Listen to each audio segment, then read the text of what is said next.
So you have played that game Subway Surfers in your childhood. The game is full of nostalgia. As this is the era of AI, everyone is creating something with AI. So today we are going to check whether the Gemini from Google can create a game like Subway Surfers. Here in the Gemini, I want the code for the Subway Surfers game which can be run in the web browser. I want all the HTML, CSS and Java code in the one place so that I can easily do copy paste.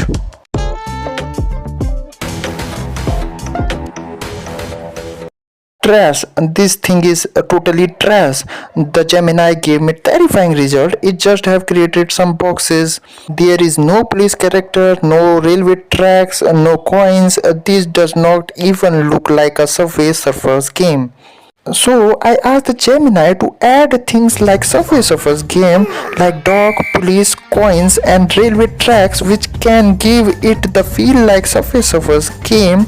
The Gemini have added all the things which I have asked for.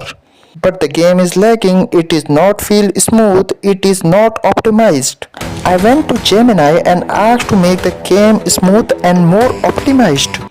Now it made the game little bit faster, smooth and more optimized. It feels better than before. But this code is in 2D and the Subway Surfers is a 3D game, so I went to Gemini and asked to convert the whole code from 2D to 3D. This is the result. So again it gave me a boxes and I am tired of these boxes. Whenever someone asks for the code of Subway Surfers game from the Gemini, it always gives some kind of boxes. And you try to rectify it and add something like on it, the things get more complicated.